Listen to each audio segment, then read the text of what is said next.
à tous. Je vois qu'il y a déjà du monde. On va pouvoir commencer. Merci d'être là ce soir pour ce webinaire sur la maladie chronique, les 5 piliers pour retrouver vitalité et légèreté. On va être ensemble pendant 1 heure. Vous allez pouvoir, à la fin de cette heure, poser des questions dans le chat. Alors, vous avez 2 chats au niveau technique avant qu'on commence. Vous avez la partie discussion et puis vous avez la partie questions et réponses. Nadine et Jocelyne vont s'occuper de trier vos questions pour pouvoir me les poser à l'oral à la fin.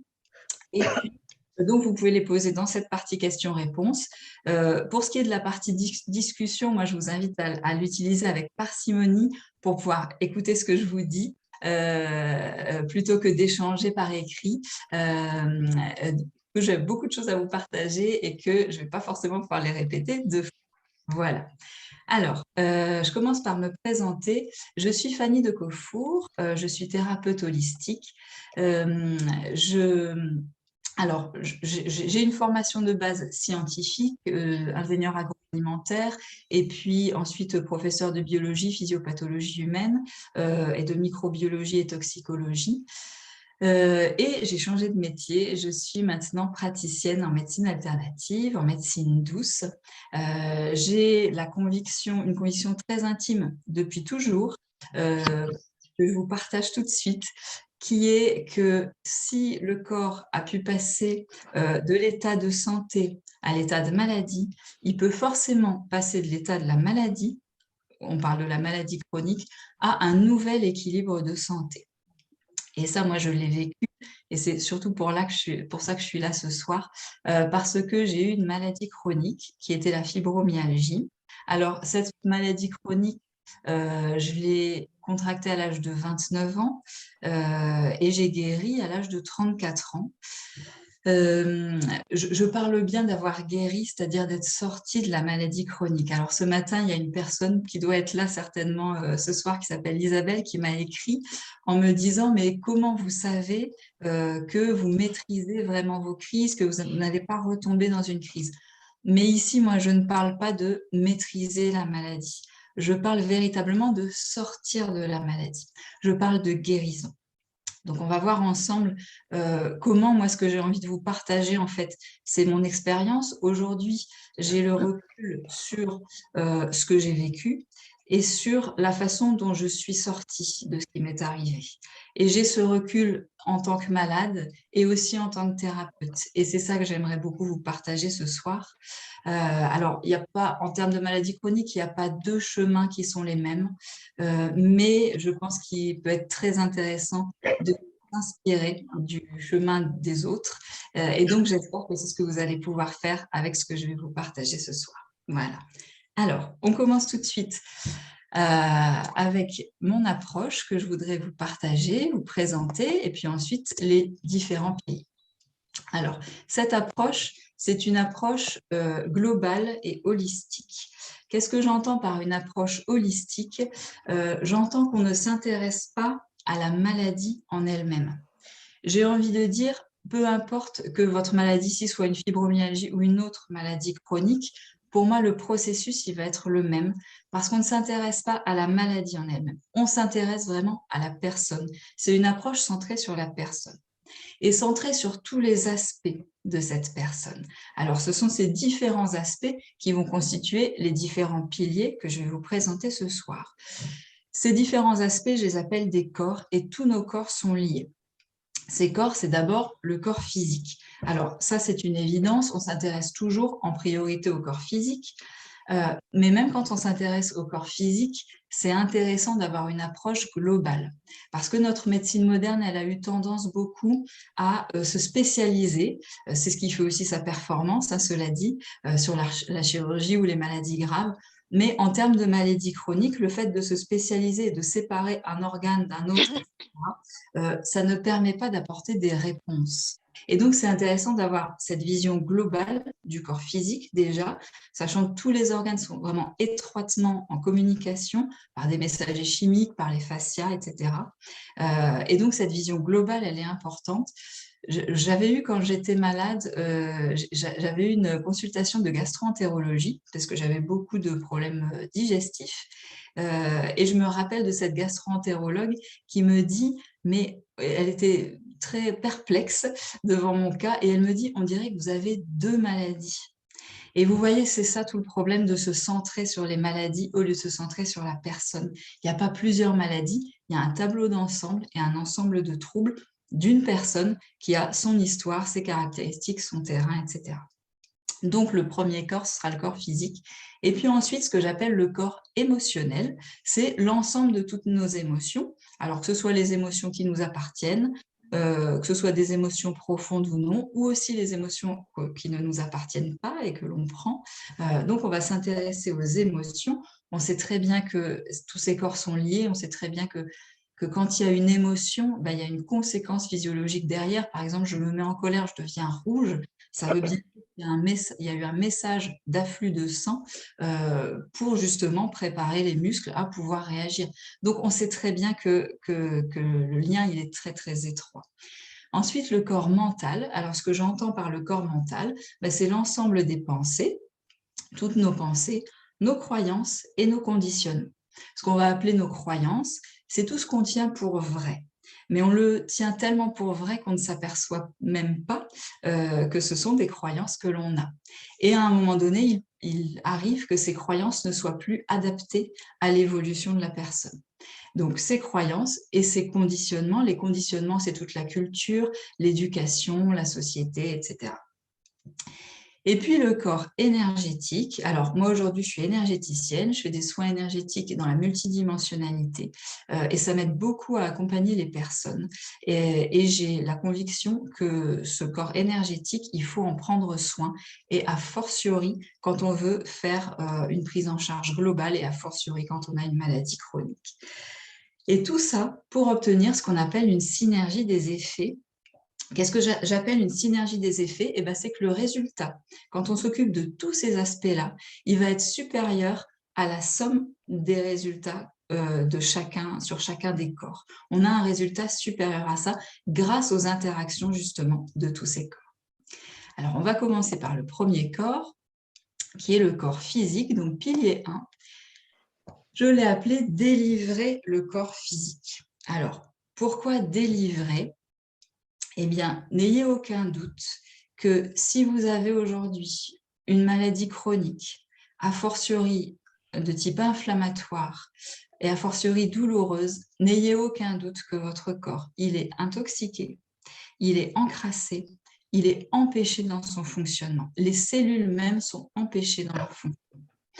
Et pour moi, délivrer le corps physique de ça, c'est la première priorité, c'est de le détoxifier. Alors, pour le détoxifier, l'incontournable, c'est la détoxification des métaux lourds. Pourquoi? Parce qu'il est possible de faire tous les efforts qui suivent, de toute la suite là, des piliers, et d'avoir un point de blocage avec les métaux lourds. Alors, les métaux lourds, on ne va pas rentrer dans le détail maintenant, ce n'est pas le sujet. Il y en a 27 qui sont répertoriés. On sait aujourd'hui qu'ils ont un grand rôle dans les maladies chroniques, dans les troubles chroniques, et on sait qu'on est à 100% de la population qui est contaminée de toute façon, au-delà des taux qui sont tolérables. Donc, de toute manière, la détoxification des métaux lourds, elle est véritablement incontournable. Alors, pour détoxifier les métaux lourds, on utilise des protocoles naturels. Il y a plusieurs protocoles possibles. Je sais que moi, en tant que thérapeute, maintenant, j'en utilise 3 différents. Personnellement, quand j'avais été malade, j'avais utilisé le plus simple de tous, à savoir par la chlorella, qui est cette algue chélatrice, c'est-à-dire qui capte les polluants et qui a quand même un inconvénient, qui est qu'elle est tellement, justement, elle capte tellement qu'on doit pouvoir être absolument sûr qu'elle a été cultivée dans des conditions de culture parfaitement pures. Donc, il faut quand même faire très attention à ce qu'on fait dans la détoxification des métaux lourds. Et moi, je vous invite vraiment à être accompagné pour faire cette détoxification, parce que si le corps est particulièrement contaminé, eh bien, on a des effets indésirables. Et vous pourriez très bien faire un protocole et puis justement avoir des effets que vous pouvez prendre pour un empirement de la maladie. Or, ça n'est pas le cas, ce n'est pas un empirement de la maladie, au contraire, c'est de la libération, c'est de la détoxification. Une fois que ça s'est fait, la détoxification des métaux lourds, pour désencrasser les cellules, il faut une alimentation vivante. Alors, une alimentation vivante, si vous avez une maladie chronique, vous vous y êtes certainement déjà penché. Vous avez certainement vu qu'il y avait plusieurs possibilités. Par exemple, le régime signalé, moi ça c'est ce que j'avais utilisé quand j'étais malade, ou l'alimentation crue, entièrement végétale. Quoi qu'il en soit, moi, le message que j'ai envie de vous faire passer ce soir au sujet de cette alimentation vivante, c'est que ce qu'il faut bien comprendre, c'est que la clé n'est pas l'alimentation en elle-même. La clé ne tient pas dans l'alimentation. La clé, elle tient en fait dans l'état de votre intestin. À savoir qu'une énorme majorité des personnes atteintes de maladies chroniques a un intestin dans un état inflammatoire permanent. Et donc, la clé, ce n'est pas véritablement l'alimentation, c'est de pouvoir désenflammer cet intestin. Donc, quand on veut s'intéresser et entamer une alimentation vivante, il y a un pas à pas à faire, ça c'est sûr, on y va progressivement. On commence par de la réparation intestinale. Alors, la réparation intestinale avec la glutamine, la lysine, les oméga 3, là, on commence par de la réparation intestinale. On y va pas à pas et on ne commence pas par des suppressions parce que souvent on se dit je vais arrêter ça parce que c'est pas bon.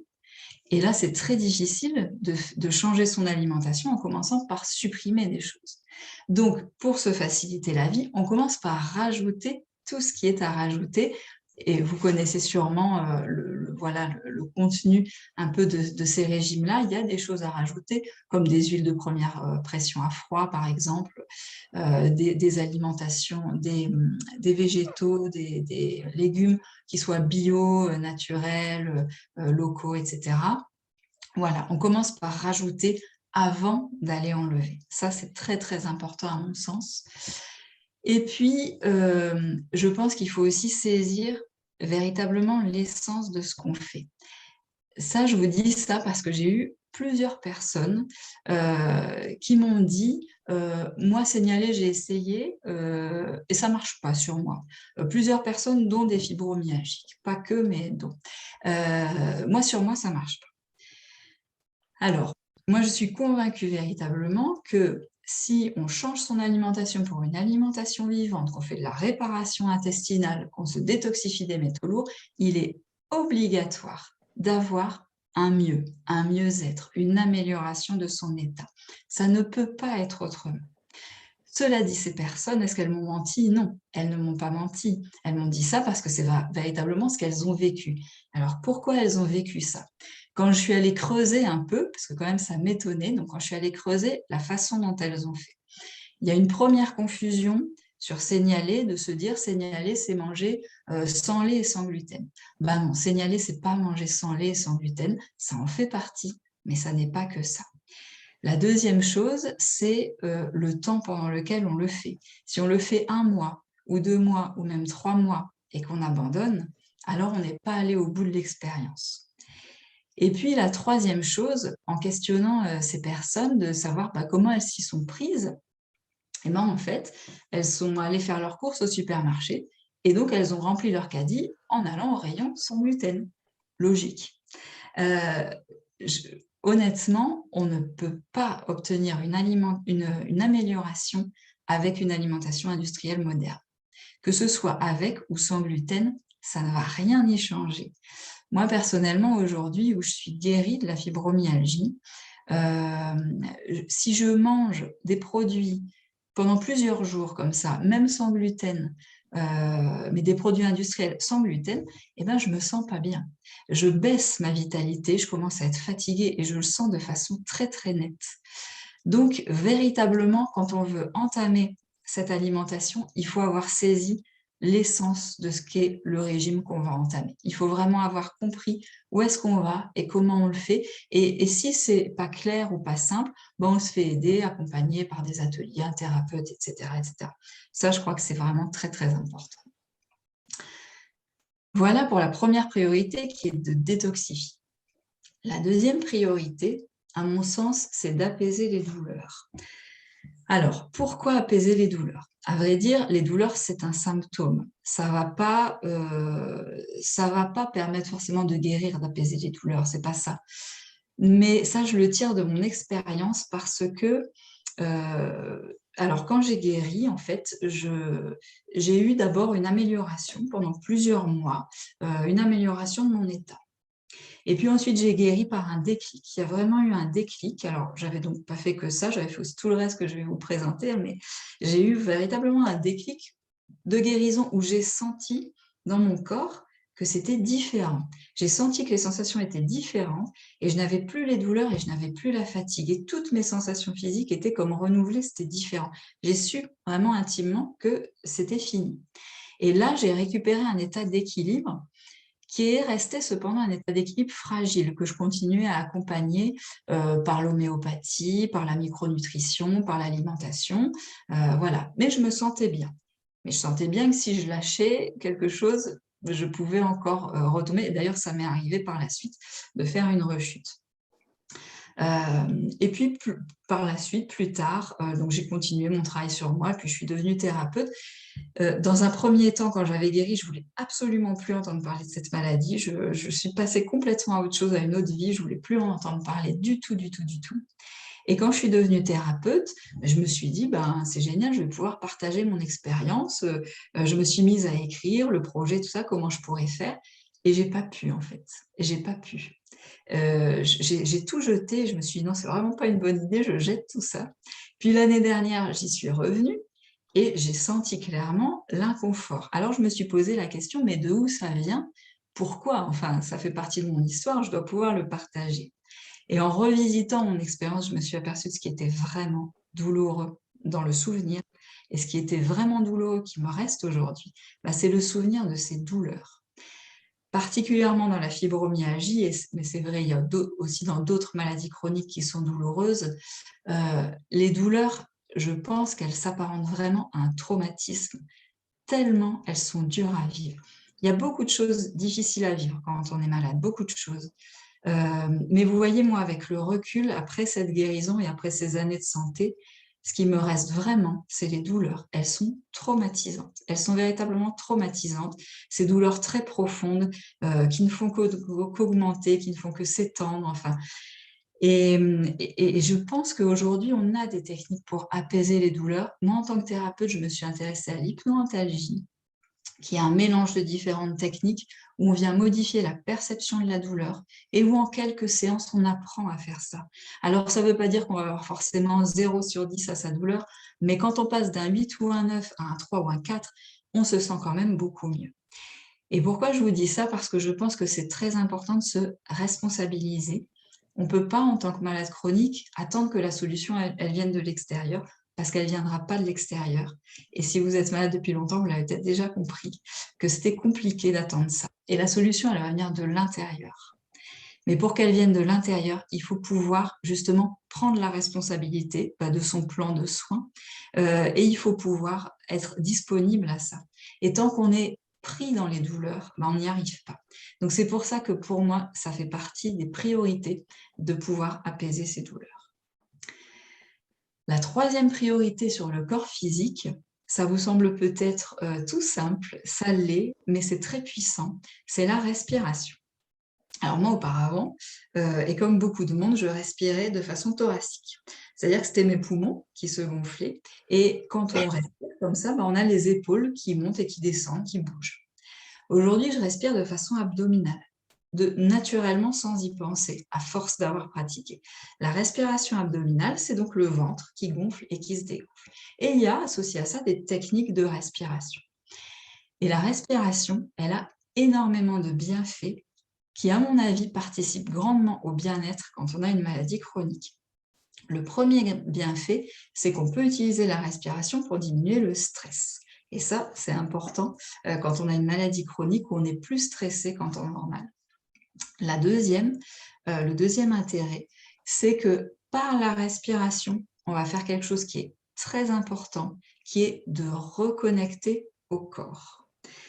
Quand on est souffrant, qu'on a des douleurs, qu'on a une maladie, on se déconnecte de son corps. On se déconnecte de ses sensations corporelles parce que c'est trop difficile, trop compliqué à vivre. Alors moi, personnellement, dans mon histoire, j'étais déjà déconnectée de mon corps avant la maladie. J'étais déconnectée de mon corps à cause d'une histoire plutôt émotionnelle, souffrante. Ça, on y reviendra à la fin. Mais quoi qu'il en soit, si on veut pouvoir écouter les messages du corps et si on veut pouvoir véritablement accueillir la maladie, son corps tel qu'il est, et le respecter, il faut forcément y être connecté. Et je pense que les pratiques de reconnexion au corps, ça doit être des pratiques quotidiennes quand on a une maladie chronique, et ça peut passer tout simplement par la respiration, et ça prend quelques minutes par jour. Donc la respiration, après avoir relâché le stress, elle permet de reconnecter au corps. Elle permet aussi, la respiration abdominale, d'oxygéner beaucoup plus toutes les cellules. Et quand on oxygène plus, on évacue plus de déchets. Et puis, il y a d'autres avantages qui vont nous permettre de glisser vers le pilier 2, qui est le pilier énergétique. C'est que quand on respire par des techniques de respiration abdominale, on vient stimuler le centre d'énergie vitale qui se situe au centre de l'abdomen.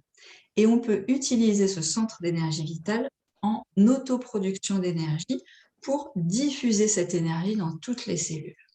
Et cette énergie, quand on a une maladie chronique, on en a très grandement besoin.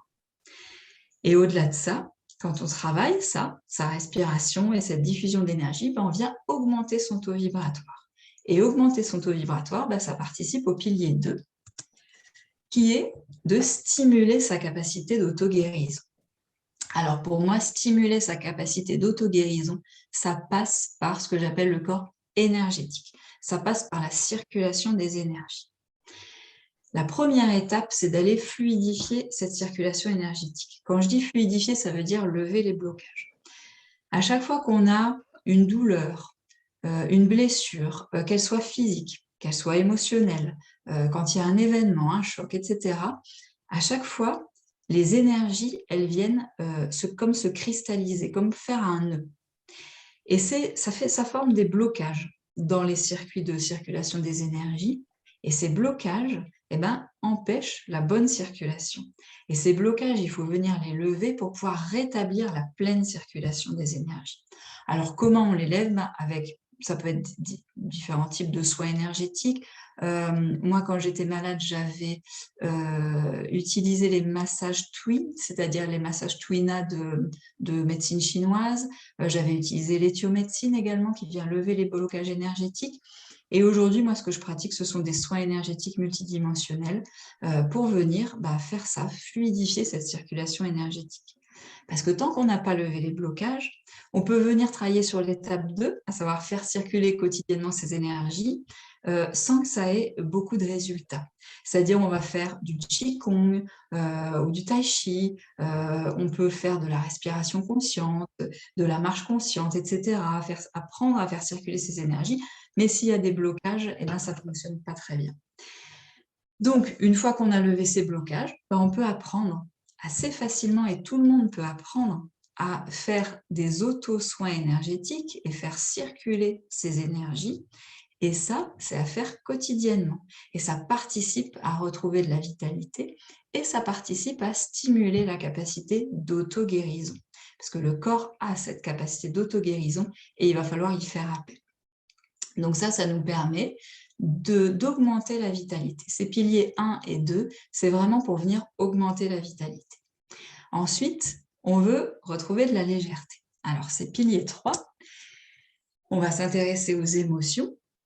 Et il s'agit ici de libérer la charge émotionnelle. Alors, vous voyez la charge. Rien qu'au mot charge, c'est quelque chose qui est plombant. Alors que normalement, les émotions, ça existe justement pour nous servir comme outil. Mais trop souvent, ça devient quelque chose qui est plombant. Alors, moi, je vois deux choses là-dedans. Dans l'étape 1, je vois la libération de ce que j'appelle les émotions profondes. qui génèrent des blocages physiologiques. Qu'est-ce que j'appelle émotions profondes? Ce sont des sentiments qui ont créé une empreinte dans notre cerveau limbique, qui est notre cerveau émotionnel.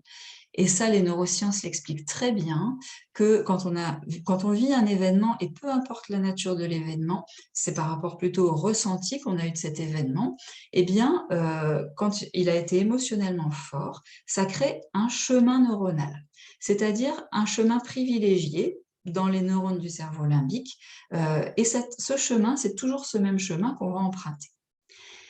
Alors, le problème, c'est que ça nous fige dans un comportement. Et si on a une maladie chronique, ça veut dire que le corps, il est bloqué. Il est bloqué, il a besoin d'être remis en mouvement. Donc, libérer la charge émotionnelle, eh ben, ça va faire partie de cette remise en mouvement dans ce que j'appelle le corps émotionnel. Alors, comment on fait concrètement? Ben, vous voyez, on a tous des comportements qui parfois ne nous mettent pas à l'aise.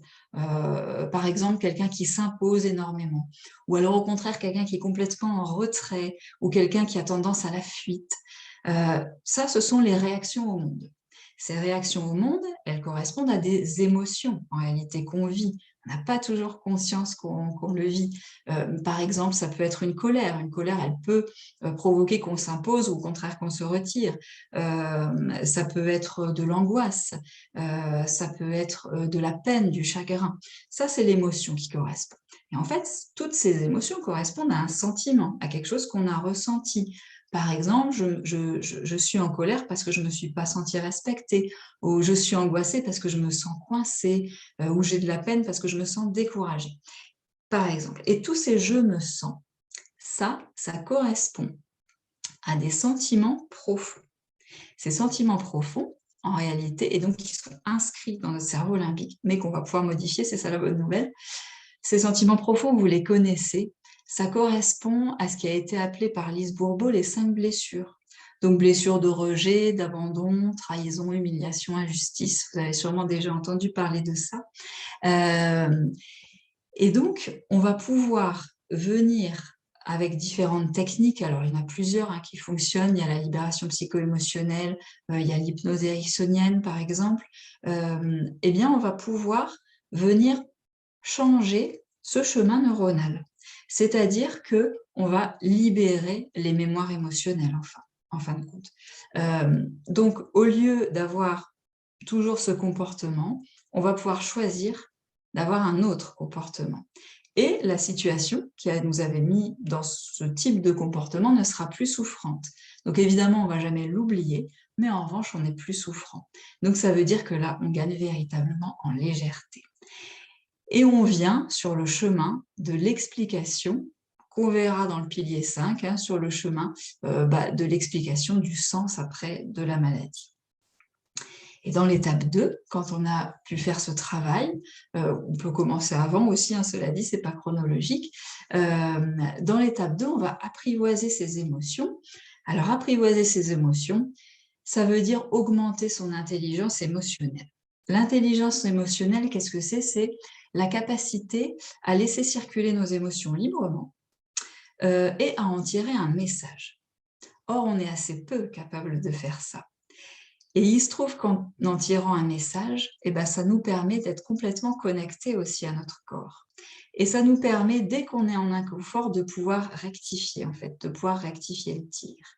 Alors pour ça, ça passe par déjà améliorer son vocabulaire des émotions, être capable de dire autre chose que je suis triste ou je suis en colère, je suis triste, oui, mais est-ce que je suis abattue, découragée, etc. Enfin, voilà, donc il y a tout un vocabulaire des émotions qui peut s'acquérir facilement pour être plus fin. Ça passe par quelque chose de très important qui est une auto-observation. L'auto-observation, c'est un outil très précieux quand on veut travailler sur soi. Il s'agit de pouvoir faire comme un pas de recul et de se regarder dans la situation et de se dire qu'est-ce que j'ai ressenti à ce moment-là, qu'est-ce que j'ai fait, qu'est-ce que j'ai dit, etc. Avec l'auto-observation, on va pouvoir apprendre à accueillir l'émotion. Et accueillir l'émotion, c'est simplement la laisser aller et la laisser aller où elle veut dans le corps et la laisser faire ce qu'elle a à faire. Et quand on fait ça, on arrive à tirer le message de cette émotion. Une fois qu'on a fait ça, tirer le message de cette émotion, bah, c'est fini. C'est-à-dire qu'en fait, une émotion, normalement, ça dure quelques minutes et c'est tout. Juste quelques minutes. C'est prévu comme ça, une émotion, pour durer quelques minutes. Tout le reste après, bah, c'est du mental. Ce sont des pensées qui viennent s'ajouter et c'est le mental qui tourne. Alors le mental, lui, bah, il constitue notre quatrième pilier. Le quatrième pilier, pour moi, il s'agit d'apaiser le mental. Quand on est malade chronique, on est particulièrement stressé, on en parlait déjà tout à l'heure, donc on a parlé de la respiration, mais ça veut dire aussi que d'un point de vue physiologique, c'est important de prendre soin de son système nerveux. Prendre soin de son système nerveux de façon à pouvoir apaiser le stress. Alors, pour prendre soin de son système nerveux, le stress, c'est pas un simple état mental. Le stress, c'est une réalité physiologique avec des sécrétions de cortisol qui sont par pic ou qui peuvent devenir chroniques. Et donc, pour apaiser le mental et apaiser le stress, eh ben, la micronutrition, là, elle nous aide beaucoup. Donc, amener au système nerveux du magnésium, alors sous forme phosphorylée, hein, qui est la forme la plus absorbable et puis la mieux tolérée. Amener aussi la sérotonine. Alors, la sérotonine, c'est l'hormone de la bonne humeur. Il est certain qu'on en a beaucoup besoin quand on est dans la maladie. Et il est certain qu'on en manque. Et comme par hasard, cette sérotonine, eh ben, elle tapisse la paroi intestinale. Et on en parlait tout à l'heure, quand l'intestin il est dans un état inflammatoire, eh ben, on est en manque de sérotonine. Et puis en plus, cette sérotonine est le précurseur de la mélatonine, qui est l'hormone du sommeil, qui nous permet d'avoir un bon sommeil. Donc vous avez compris que tout ça c'est lié et qu'il faut aller s'en occuper physiologiquement par complémentation, et il faut s'en occuper sur le long terme. Là encore, ce n'est pas en un mois, il faut faire de la complémentation nutritionnelle sur le long terme. Donc le magnésium, la sérotonine et puis les acides gras oméga 3 aussi participent à la régénération du système nerveux. Ça, c'est vraiment, je pense que c'est vraiment basique dans le cas de la maladie chronique. Et la deuxième étape, eh ben, c'est de choisir avantageusement ses pensées. Alors, choisir ses pensées, ça n'est pas facile, mais c'est possible.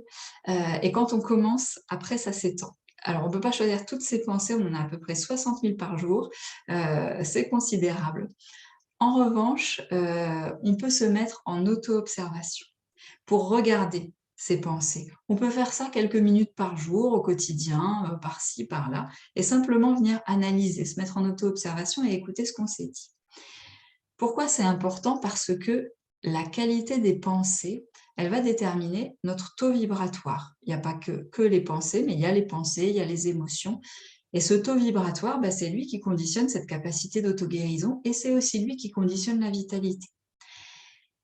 Pour choisir avantageusement ses pensées, bah, c'est intéressant d'être en auto-observation et puis de se poser la question, bah, est-ce que cette pensée, elle est bonne pour moi? Est-ce que cette pensée, elle m'amène là où je veux aller? Ça, c'est très important. Par exemple, vous voyez, quand on a la maladie chronique, bon, et c'était mon cas aussi, on a beaucoup tendance à se plaindre de cette maladie. Déjà parce qu'on en a marre. C'était mon cas aussi. Je suis passée d'abord par le déni complet de non, je vais faire comme si ça n'existait pas et puis ça va aller tout seul. Et puis après, je suis passée par ce que j'appelle la victimisation, à savoir, bah, je suis dedans et puis je m'en sors pas, quoi, et je m'en plains. Mais ça n'aide pas. Très clairement, ça n'aide pas. Et donc, ces pensées, si par exemple vous vous dites je ne peux pas faire telle activité, je ne peux pas faire de sport intense à cause de ma maladie, ou à cause de ma maladie, je dois me coucher tôt, je dois manger comme ci, comme ça à cause de ma maladie, bah, vous n'allez pas vous aider. Vous pouvez par exemple changer vos phrases et puis vous dire bah, je choisis de faire un sport doux pour respecter mon corps. Je choisis de me coucher tôt pour me sentir mieux demain, et ainsi de suite. Et vous voyez, là, vous posez dans une posture qui est proactive et vous vous posez en ami de vous-même. et vous vous posez en quelqu'un qui va pouvoir devenir votre propre soutien. Vous allez pouvoir vous soutenir si vous agissez comme ça. Et ça, c'est le chemin de l'acceptation de la maladie. On n'accepte pas la maladie comme ça en un claquement de doigts, c'est trop difficile. Par contre, on l'accueille. C'est-à-dire qu'on accueille, à un moment donné, ce qu'on accueille, ce n'est pas la maladie en fait. Ce qu'on accueille, c'est notre corps, avec ses sensations et tel qu'il est. Et donc voilà, je choisis de manger vivant, beaucoup de légumes bio, pour me faire du bien, pour faire du bien à mon corps. Vous voyez, ça change complètement en fait la vision des choses et ça change complètement l'aide que vous pouvez vous apporter à vous-même et ça change complètement la posture intérieure finalement. Et ça apaise beaucoup le mental. Et j'ai une anecdote aussi là-dessus, alors d'une personne qui avait, alors c'était pas la fibromyalgie qu'elle avait, mais qui me disait, et là ça rejoint aussi les pensées, qui m'avait écrit, je me prépare psychologiquement à être malade toute ma vie. Et bien vous voyez, à quelqu'un qui dit ça, je lui réponds, eh bien ne t'inquiète surtout pas, puisque tu t'y prépares, c'est exactement ce qui va se passer.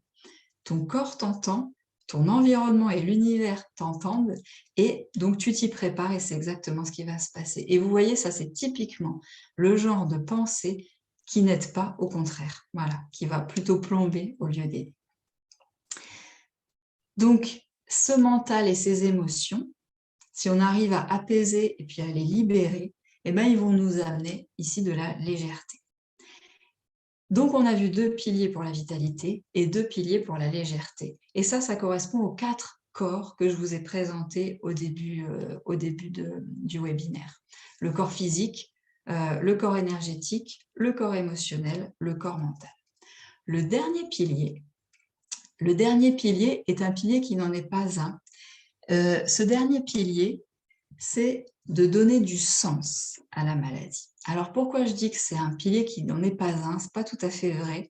Moi je pense profondément que nous sommes des êtres de sens et qu'on a beaucoup besoin de comprendre pour pouvoir participer aux choses. Et que donc, quand il nous arrive un événement, que ce soit une maladie ou autre chose, c'est important d'y donner du sens. Et que c'est important d'explorer le pourquoi. Quelle est la problématique liée à mon histoire que mon corps exprime par cette maladie? Alors, je dis que c'est un pilier qui n'en est pas un, parce qu'en fait, moi, dans mon histoire, je vous ai décrit un peu comment ça s'était passé, ma guérison. Et bien, à ce moment-là, quand j'ai retrouvé cet équilibre, que je fais encore éventuellement ces rechutes si je ne fais pas très attention à certaines choses, l'alimentation, le sommeil, etc., mais que je n'ai plus de douleur et plus de fatigue, quand j'en suis arrivée à ce stade-là, je n'avais pas encore trouvé le sens de ma maladie, je ne le connaissais pas. Je ne l'ai compris que plus tard, en continuant mon chemin pour devenir thérapeute et puis en me formant à différents outils, etc. Une première fois, je me rappelle avoir lu le sens donné par Lise Bourbeau à la fibromyalgie, qui dit « La fibromyalgie, c'est la maladie des petites filles brisées ».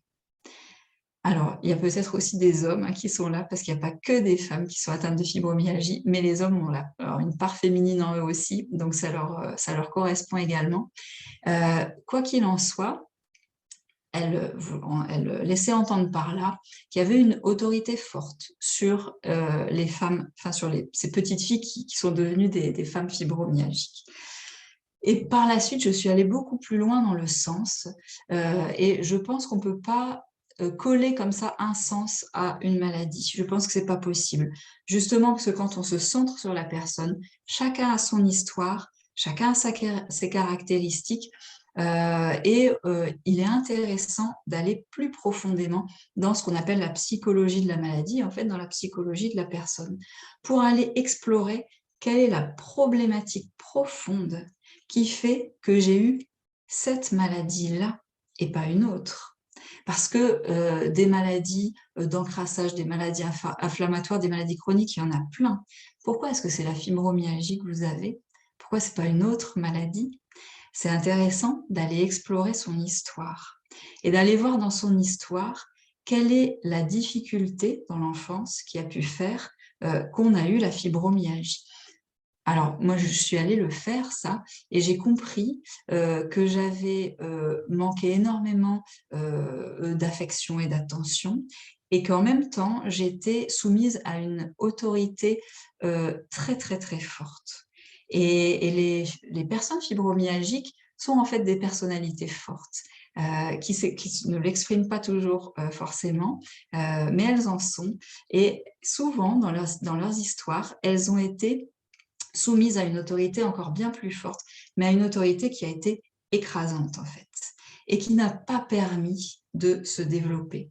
Et écrasante, je dis écrasante, et c'est bien ce que je ressentais moi quand j'avais ces douleurs dans les os, ces sensations d'écrasement en fait, très difficiles. Ça, c'est mon histoire n'est pas la vôtre et chacun a la sienne, mais en tout cas, il est très intéressant, je pense, d'aller chercher la problématique profonde qui sous-tend la maladie. Et moi, aujourd'hui, depuis que je l'ai fait, je ressens que je peux plus passer en rechute, ça n'est plus possible. Je suis véritablement sortie complètement de la maladie. Véritablement, j'en suis sortie. Et donc ça, c'est le pourquoi. Et puis le pourquoi, bah, qu'est-ce que je décide d'en faire de ce sens? Est-ce que je décide de continuer à aller de l'avant? Quelle posture je prends? Qu'est-ce que je fais avec ça? Est-ce que je décide d'accepter mon corps tel qu'il est et puis d'avancer comme ça, dans ce plan de guérison, dans ce plan de soins? Vous savez, à chaque fois qu'on fait une séance, il y a une posture que je vois souvent, qui est de consister à s'agripper. Vous voyez cette image de s'agripper au résultat. Genre, j'ai trouvé la technique, celle-là, ça va marcher. J'espère que je vais guérir avec celle-là, que ça va marcher, que ça va m'aider. Vous voyez, rien que dans l'agripper, là, ben, on est figé. Au contraire, il faut complètement lâcher prise, se retourner vers son corps, se connecter à son corps, le respecter, et puis avancer pas à pas. Le corps malade, encore une fois, c'est un corps qui est bloqué, dans lequel il faut remettre du mouvement. Donc, au contraire, il faut lâcher prise, s'en occuper et remettre ce mouvement. Alors, pour terminer là-dessus, je pense que ce qui est vraiment important, c'est la posture intérieure. D'avoir une posture de responsabilité, de ne pas aller chercher à l'extérieur une solution, parce qu'elle ne viendra pas de l'extérieur, encore une fois, elle viendra de l'intérieur. Et donc, c'est ça pour moi, reprendre les pleins pouvoirs sur sa santé, c'est prendre la responsabilité de ce qui m'arrive. Bah oui, mon histoire, elle m'a mené là. C'est ça que je vis aujourd'hui. Et ben c'est OK. Si c'est comme ça, c'est que ça devait être comme ça. Pour autant, je ne souhaite pas rester comme ça. Alors, dans ces histoires d'idées et de pensées à cultiver, on peut se dire qu'on croit à sa guérison. Et là, il y a quelque chose de très, très important encore que je voudrais vous partager qui vient de mon histoire. Quand j'étais malade, je n'ai jamais cru à ma guérison. Je ne me suis jamais dit « je crois que je vais guérir, je crois que ça va marcher, etc. » Quand j'étais malade, je savais que j'allais guérir. Je le savais intimement, profondément. Je ne pouvais pas me projeter dans un futur où j'étais malade. Ça n'existait pas. Rien n'apparaissait. Et qu'est-ce que c'est la différence entre croire et savoir qu'on va guérir? Et ça, je l'ai compris bien plus tard. Eh ben, c'est ce qu'on appelle la foi. Avoir la foi, c'est ne pas avoir le moindre doute. C'est savoir au plus profond de soi que c'est ainsi. Et je pense que tout ça correspond à une posture intérieure. Et c'est cette posture intérieure-là qui peut aider quand on est malade. En tout cas, je pense vraiment que c'est ce qui m'a beaucoup aidé, moi, quand j'étais malade.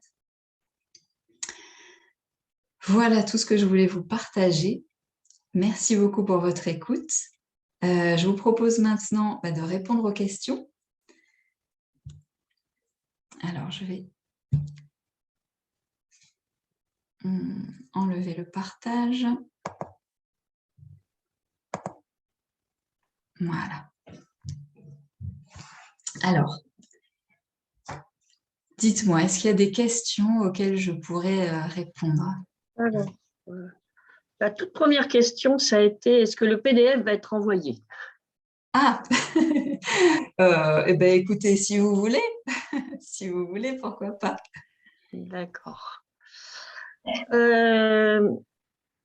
Qu'est-ce que Il y a j'allais une vous dire? question de Véronique Oui, j'allais la poser. pour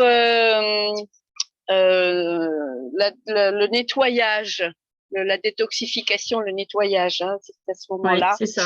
Faut-il stimuler nos émonctoires qui fonctionnent mal, le foie, les reins, la peau, à ce moment-là? Parce que s'ils fonctionnent pas bien, est-ce que la détoxification, du coup, Le décrassage, en fait, moi j'ai mis étape 1, étape 2 dans la détoxification pour une question de priorité, mais en réalité pour moi tout se fait en même temps.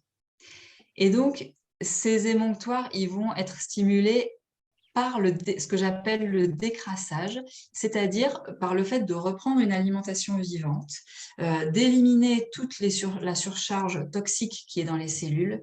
Et à ce moment-là, eh ben, en fait, ces émonctoires, si on parle par exemple du foie, eh bien, il va reprendre de la vitalité. Et à son tour, il va pouvoir refonctionner. Donc, je pense que tout ça se fait petit à petit. Et qu'il faut faire attention justement de pas rajouter par exemple de la détoxification du foie si on a déjà un intestin en mauvais état parce que là on ne le supporte pas et c'est ça le problème en fait. Donc il faut y aller doucement, il faut faire la détoxification des métaux lourds et en même temps entamer son régime d'alimentation vivante et ça va se faire un petit peu à la fois. C'est vraiment quelque chose de progressif. Et c'est quelque chose où on vit très souvent une crise curative, c'est-à-dire un moment où justement il n'y a plus rien qui fonctionne parce qu'on ressort tellement de déchets qu'il y a un moment où on sature et où l'état il empire. Moi je l'ai vécu, mais j'étais prévenue, hein, mais au bout de 3 mois à peu près, 3 mois ou 3 mois et demi je crois, où là bah, on a fait beaucoup d'efforts parce qu'au début c'est pas facile de changer d'alimentation, il faut quand même dire les choses. On a fait beaucoup d'efforts et on se retrouve dans un état absolument terrible, encore bien pire. Et c'est justement là qu'il ne faut pas lâcher, en fait. C'est justement parce que ça ne va pas bien qu'on sait qu'on est en train de sortir beaucoup de tout ce qui est toxique. Et donc, c'est là qu'il faut tenir bon et qu'il faut continuer. Et c'est là que le foie, par exemple, il va pouvoir se régénérer. Voilà. Alors après, j'ai 2 questions pour la sérotonine. Alors, j'ai comment prendre de la sérotonine? Et l'autre question, je l'ai mise où? Quel complément amène la sérotonine? Voilà, c'est ça. Oui. La toute dernière, oui. Voilà. On peut prendre soit Griffonia, ou soit prendre directement un précurseur qui est le 5-HTP, 5-hydroxytryptophane, qui est l'intermédiaire en fait dans la chaîne métabolique. Voilà. Oui, mais je me permets quand même de dire, le Griffonia, le problème, c'est qu'il y a quand même pas mal de fibros qui, malgré ce qu'on leur dit, prennent encore beaucoup de médicaments. Donc, s'ils sont sous antidépresseurs, le Griffonia est contre-indiqué.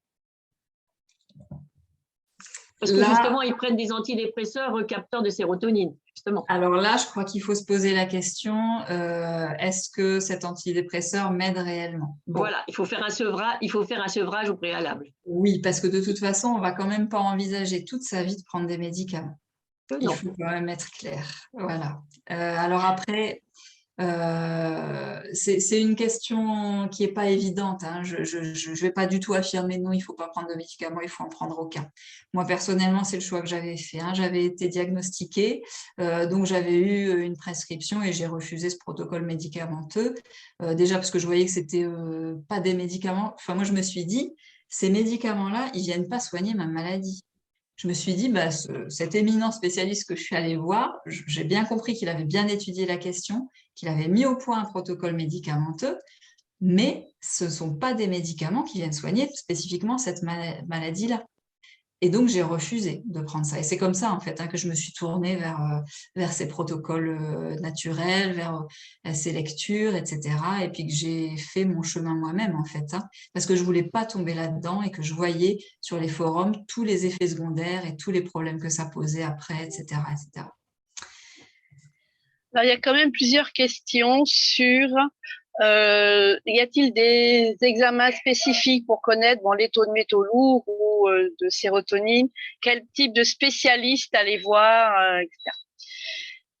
Pour se faire accompagner sur la détoxification des métaux lourds, on peut aller voir un naturopathe. Il y a certainement des nutritionnistes alternatifs qui font ça aussi. Il y a certainement aussi des médecins qui le font. Donc voilà, je pense que l'essentiel, c'est d'être surveillé, de pouvoir avoir un protocole qui nous correspond et puis d'être suivi en fait, hein, pour pas paniquer quand il y a des effets indésirables, etc. en fait, hein. On demande si, Fanny, vous réalisez des suivis et si oui, où et à quel prix? Ah oui. Oh, ça, c'est une question très précise. Je vous propose de visiter mon site. Alors, moi, je travaille en ligne, à distance, mais oui, je fais des suivis. Et le site, c'est Fanny Harmonie Thérapie. Voilà. Qui est d'ailleurs écrit, je vois sur ma photo, donc, sous mon image. Donc voilà.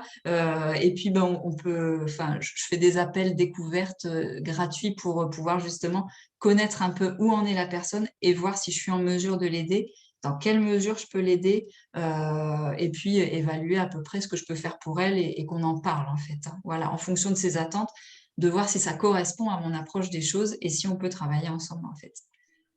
À propos de la respiration, quand vous évoquiez le fait de respirer donc correctement, pardon, il y a une question qui a été posée donc par rapport à la cohérence cardiaque. Oui, la cohérence cardiaque, c'est intéressant.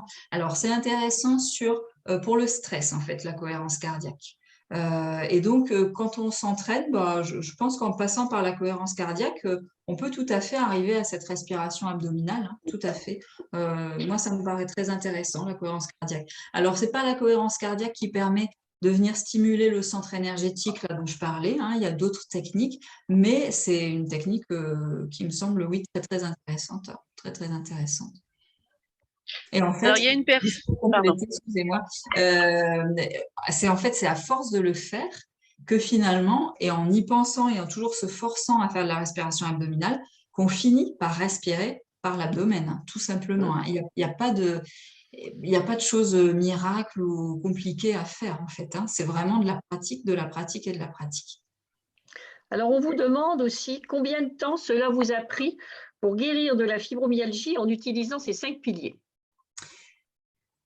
Alors, ça dépend où est-ce qu'on place la guérison. Moi, j'ai fait le régime signalé pendant 1 an, ultra strictement, mais vraiment ultra strictement. Ça veut dire j'ai fait 0 écart pendant 1 an.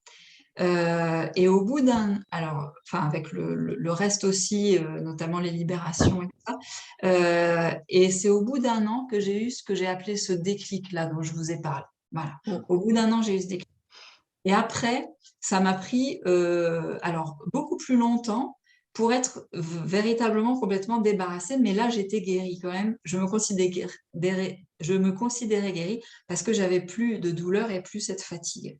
Je devais cependant maintenir une hygiène de vie vraiment régulière.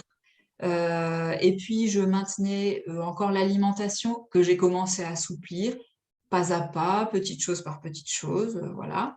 Et j'ai gardé la micronutrition, etc., les compléments pendant encore assez longtemps quand même. J'ai fait vraiment attention encore pendant assez longtemps. Mais ça a été 1 an vraiment de ce régime et de ces différents piliers.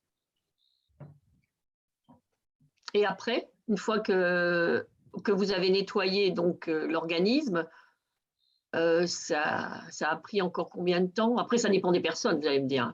Bah oui, je crois. Et puis là, moi, j'étais très contente, hein. C'est-à-dire que je maintenais une bonne hygiène de vie, mais comme un peu peuvent faire des gens, des sportifs ou des gens qui sont très attachés à leur alimentation, etc. Mais sans plus, quoi. C'est-à-dire que j'étais quand même je n'étais plus malade. Il n'aurait pas fallu, je pense que… Alors, la première rechute que j'ai faite, par exemple, c'était assez longtemps après encore, hein. C'était 3 ans plus tard. Et cette rechute, c'est quand j'ai repris les produits laitiers. On m'a offert une yaourtière Je me suis mise à faire plein de recettes avec cette magnifique yaourtière et à en manger tous les jours. Et ben, 3 mois plus tard, j'ai fait une crise. Donc, je me rappelais même plus de ce que c'était parce que je vous disais, hein, j'étais passée à autre chose. Je voulais plus me rappeler de rien. Et là, j'ai pu m'en rappeler parce que vraiment, j'étais pendant 3 jours avec une crise monumentale de ces douleurs, simplement en ayant repris les produits laitiers. Donc là, j'ai de nouveau stoppé et puis ça s'est arrêté. Et aujourd'hui, je mange des yaourts. Je peux manger un yaourt chaque jour si je veux et ça passe. Mais je ne mange pas d'autres produits laitiers. Alors, on nous demande pour les métaux lourds dans la dentition, quoi faire? Alors, je ne suis pas une spécialiste au sujet de la dentition. De ce que j'ai lu, il faut plutôt laisser les amalgames apparemment en place parce que c'est quand on les enlève qu'on s'intoxique. Alors après, il y a certainement des spécialistes là-dedans qui vont vous dire, de ce que j'ai lu encore, hein, mais je n'ai pas expérimenté, que les amalgames, il va falloir les enlever un à un et les enlever avec justement une complémentation avant, pendant, après, pour justement capter tous les métaux lourds qui vont sortir, et notamment le mercure. Enfin, voilà. Mais je Alors, pense pour que les c'est métaux lourds dans les amalgames, on avait eu Je pense que un Joss, tu peux parler de intervenant la sur une chélation. réunion. Voilà. Ouais. Alors, la chélation, c'est une chose, mais les amalgames, lorsqu'ils sont anciens, ils ont déjà relargué pratiquement tout ce qu'ils avaient à relarguer. Donc, vaut mieux pas y toucher parce que très, très peu de dentistes savent retirer les Savent le faire. amalgames sans poser problème. Voilà. Après, il faut pas rester avec les dents abîmées. Si ça fait mal, vaut mieux mettre un amalgame que rien, en sachant qu'après une séance chez le dentiste, on a toujours un petit retour, une petite crise. Mais quand on le sait, on le prévoit et puis on le gère, quoi. C'est pas. Mais il vaut mieux laisser les amalgames anciens parce qu'ils relarguent le maximum dans les premiers temps, les premiers mois. Donc, si vous n'avez pas un dentiste qui est équipé, qui sait bien le faire, vous n'y touchez pas. Si vous avez des nouveaux amalgames avec des matériaux qui ne contiennent pas de métaux lourds, eh bien, profitez-en. Mais les anciens, évitez de toucher. Oui, il faut savoir qu'il faut prendre vraiment un dentiste qui s'y connaît vraiment dans la chélation. Et il faut faire un champ opératoire. Il faut vraiment tout protéger parce que si c'est mal fait, ça va être pire. Tout va repartir. Pour le dentiste aussi, parce qu'il va respirer toutes les vapeurs de tout ce qu'il va pulvériser. Donc, il vaut mieux pas y toucher. Donc, c'est préférable. Je sais que les personnes qui le font, les dentistes qui savent le faire, font un protocole, comme vous disiez, Fanny. Donc, il y a un protocole homéopathique avant pour préparer l'organisme pendant et après. Voilà. Donc, il faut être sûr de votre dentiste. Hein. Sinon, pas toucher. Sinon, il vaut mieux laisser, comme dit Joss. Oui, non, mais c'est sûr. Moi, j'en ai beaucoup depuis toujours, depuis l'âge de 5 ans. Donc, voilà. Et c'est vrai que les anciens, il vaut mieux. J'y touche pas, quoi. Quand on m'en fait un nouveau, oui, je suis pas bien pendant quelques temps. Mais je peux pas rester non plus avec des trous dans les dents, quoi. Voilà. Oui, donc, les nouveaux, il suffit de demander à un dentiste de mettre des amalgames qui ne contiennent pas de plomb. Il y en a de moins en moins. Il y en a de moins en moins qui mettent ce genre de choses. Oui, ça existe et de plus en plus de dentistes le savent le faire. Hein. Oui. Voilà. Donc là, mais les anciens, on n'y touche pas. Enfin, il vaut mieux pas. Il faut des conditions tellement particulières Qu'est-ce que tu avais d'autre comme question ? Il y a une personne qui a dit qu'elle avait tout mis en place, mais qu'elle avait les intestins complètement en vrac. Ça allait pas mieux pour autant. Oui, il y a beaucoup de questions qui tournent autour de l'intestin. C'est vrai que c'est une chose qui n'est pas facile. L'intestin perméable, détoxifier, la perméabilité de l'intestin.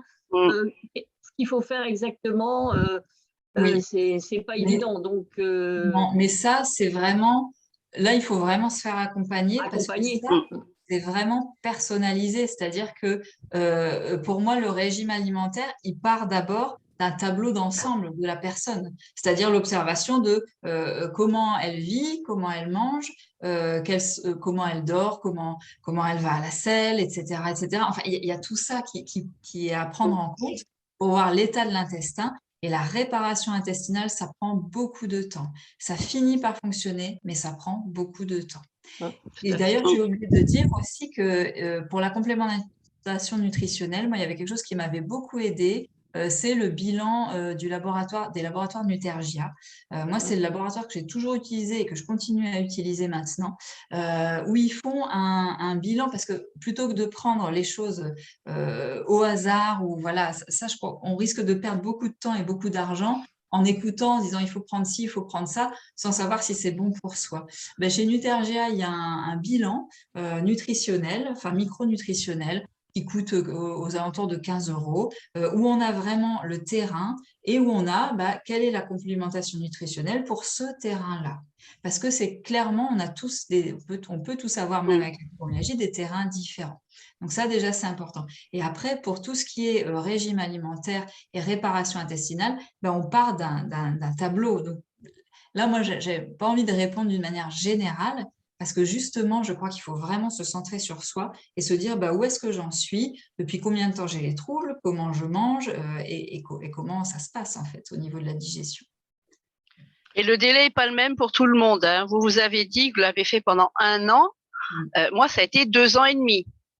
Et oui, oui. Et puis après, petit à petit, j'ai réintroduit, je trouve mes seuils de tolérance, mais il y a des écarts que je paye cash, et puis d'autres que je peux faire de temps en temps. Mais il y en a, vous mangez des yaourts, moi, c'est même pas la peine, hein. Voilà, 2 cuillères à café de yaourt, c'est bon. Voilà. Voilà, donc on n'a pas tous en plus les mêmes problèmes. Il faut vraiment que ce soit très personnalisé. Exactement. On a des questions, c'est vrai que tout le monde ne connaît pas, bien sûr, donc qu'est-ce que le régime sénalier? Voilà. Ah oui, oui. Là, on pourrait faire une conférence entière sur le régime. Oui, complètement, oui, c'est sûr. Mais si vous pouvez donner les grandes lignes, quoi, voilà. Oui, mais c'est intéressant d'aller voir. Alors, il y a un site très bien fait par ces filles, et puis il y a aussi son livre à lire, mais qui a un gros pavé. Mais les grandes lignes, c'est en fait 5 principes. Il s'agit de manger soit cru, soit cuit à la vapeur douce, c'est-à-dire maximum 110 degrés. Donc, concrètement, on s'équipe d'un cuit-vapeur. J'avoue que moi, je m'en suis jamais séparée, tellement c'est pratique, c'est génial le cuit-vapeur, et on peut bien cuisiner avec. C'est de manger en quantité des fruits et des légumes, alors au maximum bio ou agriculture raisonnée, locaux et puis de saison, hein, voilà, donc manger une grande quantité de légumes, de se complémenter avec des huiles de première pression à froid, qui sont des huiles riches en oméga 3 notamment, et qui seront crues, uniquement crues, on ne fait jamais cuire la graisse. Supprimer le gluten ainsi que le maïs, donc le gluten, donc tous les aliments qui contiennent du gluten, et supprimer les produits laitiers entièrement. Voilà. Alors justement, il y a une question qui arrive juste à l'instant à propos des produits laitiers. Est-ce que c'est que le lait de vache ou chèvre et brebis aussi? Chèvre et brebis aussi. Au départ. Après, on peut le réintroduire. Voilà, mais là, on parle du régime sénialé. Voilà. C'est tous les laits animaux. Il y a les huiles de première pression à froid aussi. Oui, les huiles, par exemple, de lin, de cameline, voilà, c'est ces petites huiles, c'est ces huiles bio qu'on trouve dans des flacons épais et opaques. Voilà. Alors, on demande, faut-il faire un test d'intolérance alimentaire pour vérifier l'état de son intestin? Alors, le test d'intolérance alimentaire, il ne correspond pas à l'état de l'intestin. Ce sont des choses différentes. Les tests d'intolérance alimentaire, on peut les faire, mais ça coûte très cher et c'est pas forcément très fiable. Voilà.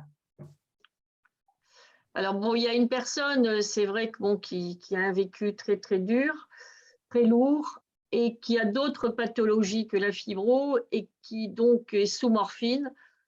Elle prend du Tiorfan, je ne sais plus, 10 gélules par jour parce que du coup, elle se vide. Bon, c'est vrai que c'est un cas particulier, ce serait difficile à en discuter là, mais la morphine, on va en profiter quand même pour le dire, que pour la fibro, la morphine n'est absolument pas utile et en plus, elle est nocive, hein. Voilà, donc c'est un message qu'on fait passer en même temps, hein, voilà. Après, cette personne a d'autres choses, hein, donc voilà.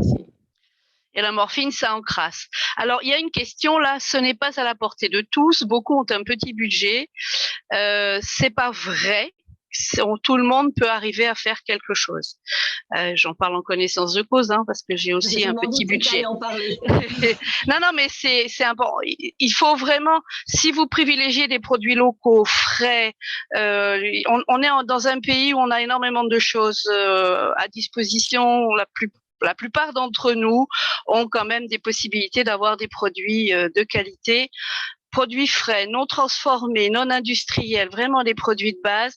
On arrive à manger correctement pour un budget tout à fait correct, tout à fait abordable par la majorité des gens, même avec un petit budget. En plus, si vous prenez du complet, on a besoin de moins de viande, puisque le complet est plus riche en protéines et on a besoin de moins de viande. Et puis, quand on achète des produits de qualité, on s'aperçoit, comme ils sont plus nourrissants, au final, on en consomme moins et on en gaspille moins. Donc, si vous faites le compte à la fin, vous n'avez pas dépensé davantage. Vous avez juste déplacé votre budget. Les produits industriels, les produits transformés coûtent extrêmement cher pour un résultat nutritionnel proche de zéro, voire négatif. Donc, il faut éviter tous ces trucs-là qui coûtent très, très cher, en fait. Alors, mais on y arrive. De quoi parle cette personne, il est vrai, et ça, on ne peut pas le nier. Alors, sur l'alimentation, je suis d'accord avec vous. Et d'ailleurs, je fais régulièrement sur des stages de crudivorisme, donc là, vraiment d'alimentation 100% végétale et 100% crue, avec des gens qui se trouvent très bien et qui adorent faire ça et qui ont des résultats formidables, hein, pour certains. Après, ça ne convient pas à tout le monde, mais ça fait partie des possibilités. Et ils divisent par 2 leur budget alimentation, hein. Ils le divisent par 2. Maintenant, je ne sais pas de quoi parler cette personne dans la question. Il y a l'alimentation, il y a aussi tout le reste. La micronutrition, les compléments nutritionnels, c'est vrai que c'est un budget. On ne peut pas le nier. Maintenant, choisir. Voilà, c'est ça. Je sais que, enfin, moi personnellement, j'ai toujours eu un budget santé très élevé. C'est un des postes, c'est un poste où j'ai jamais compté de mettre tout ce qu'il fallait mettre. Alors, ça ne veut pas dire de faire tout et n'importe quoi, j'ai pas dit ça. Mais une fois qu'on a établi son plan de soins, une fois qu'on sait quelles sont ses priorités, bah, il faut y aller, quoi.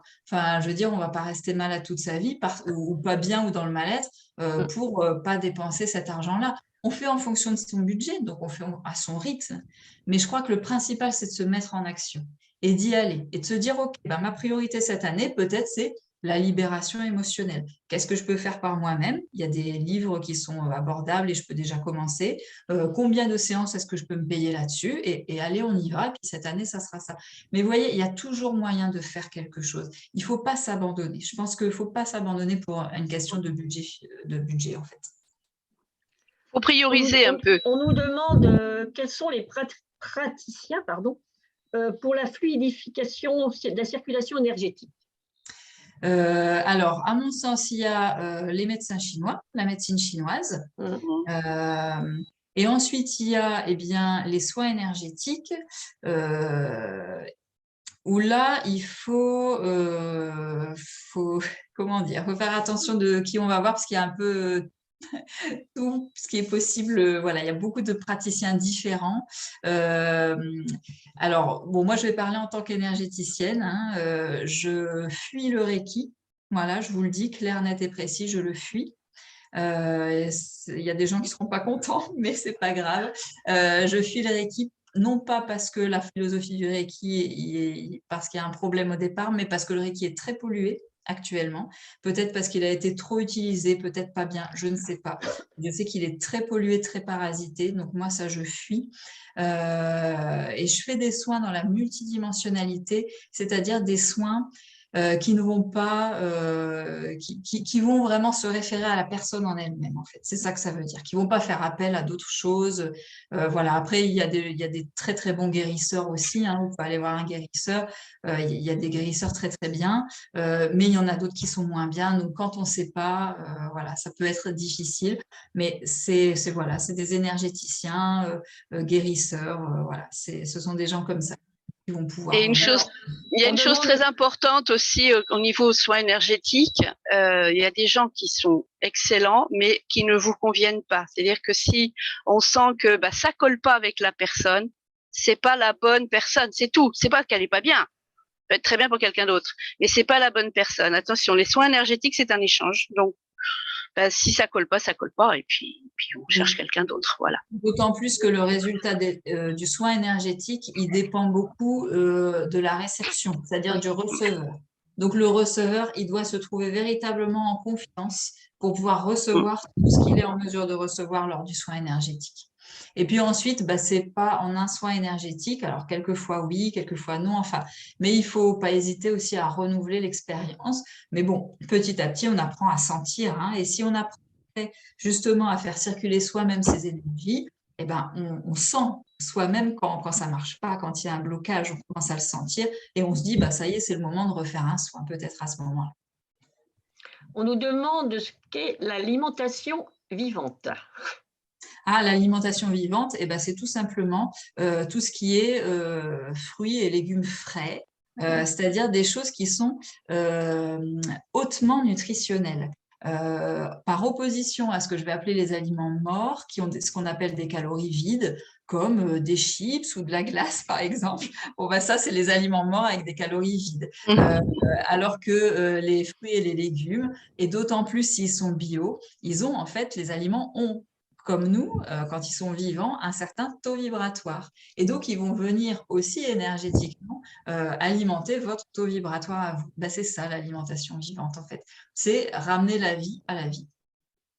Alors, le bio, Pourriez-vous oui, s'il écrire n'a pas les fait noms 3000 km en camion, parce que là, il... C'est du local, du bio ou du raisonné ou du cultivé dans le jardin. Enfin, vous voyez ce que je veux dire, hein, voilà, oui, évidemment, dans le bio aussi, il y a le marketing, etc. Enfin, voilà, mais c'est ça le vivant, hein, c'est ce qu'on va aller chercher dans son jardin, voilà, le plus frais possible, le plus local possible, bah, c'est l'idéal, et le moins pesticidé possible, évidemment. Pourriez-vous écrire les noms des compléments pour la sérotonine, s'il vous plaît? Oui.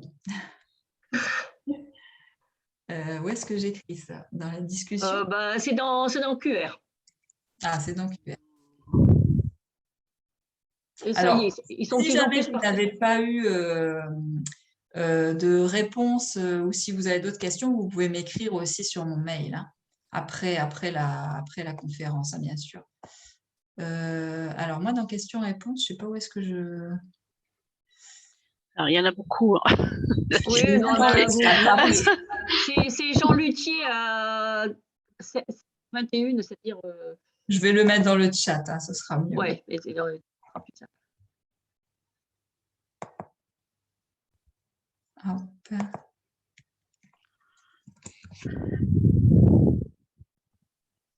Alors, il y avait une question, j'ai vu, pour quelqu'un qui demandait quelle était l'algue dont on a parlé en début de séance. Donc, c'était la chlorella. Hein. Ouais, j'ai répondu. Tu as répondu, Joss? Oui, je l'ai écrit. C'est la chlorella. Ouais, chlorella et la spiruline aussi. Ouais.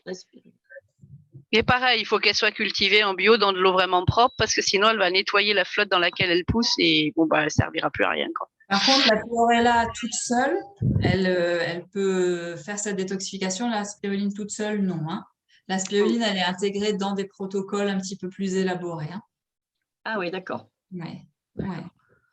Alors là, il y a une question. Est-ce que l'on se détoxifie suffisamment en cure thermale? La cure thermale, elle n'est pas faite pour ça. Hein. Non, elle dure que 3 semaines. Hein. Elle dure que 3 semaines. Il n'y a pas d'alimentation, sauf si vous allez dans une thalasso dont je ne dirai pas le nom et que vous prenez la pension complète où là, vous mangez que bio. Voilà. Mais sinon, la cure thermale va vous aider au niveau musculaire, elle va vous donner un aperçu de ce qu'est la sophrologie, enfin d'autres thérapies.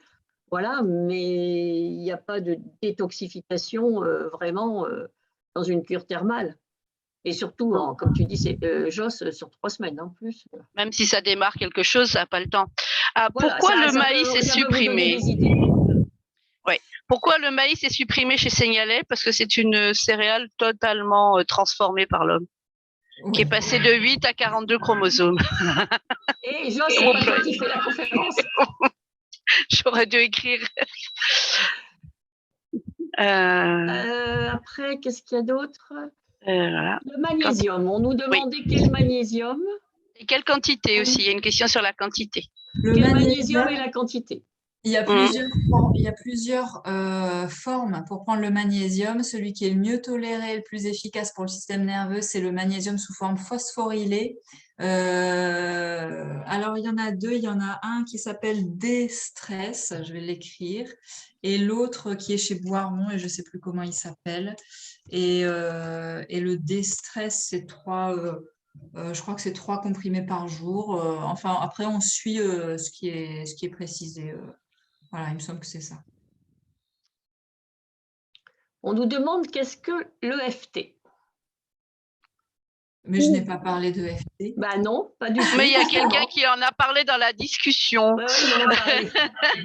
Donc, Je suis aussi praticienne en EFT, donc je peux vous en parler. L'EFT, Emotional Freedom Technique, c'est une technique qui est psycho-énergétique. Ça veut dire qu'on vient tapoter sur des points qui sont des centres énergétiques en même temps qu'on prononce des phrases, de manière à avoir une transformation intérieure, en fait. C'est une technique qui fonctionne très, très bien. Moi, je l'utilise beaucoup, je l'aime beaucoup, parce que après la séance, la personne, elle peut la réutiliser. Enfin, moi, je lui envoie par audio et par écrit, puis elle peut la réutiliser et continuer à travailler sur sa problématique. Et ça fonctionne vraiment très, très bien. C'est une technique que j'aime beaucoup. Tu vois encore quelque chose?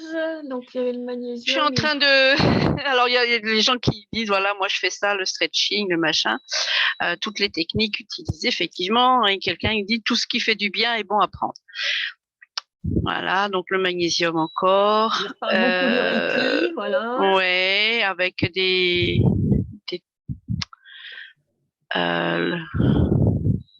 voilà. Quand je suis au bout, là, c'est pareil. Hein. C'est vrai qu'il faut défiler. Alors, les produits Nutergia sont chers. Bon, ça dépend.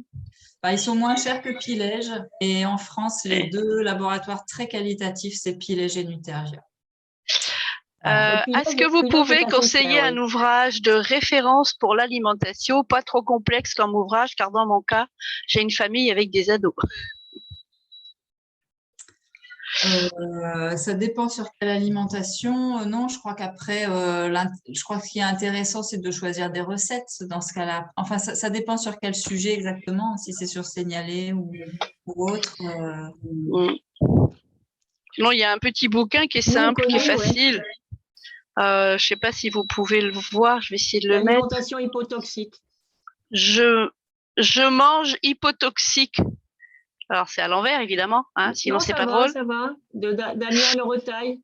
Non, c'est oui. Bon. C'est un petit livre, hein. Il n'est pas très épais, c'est son expérience, et puis vous avez des recettes et des explications du pourquoi, du comment.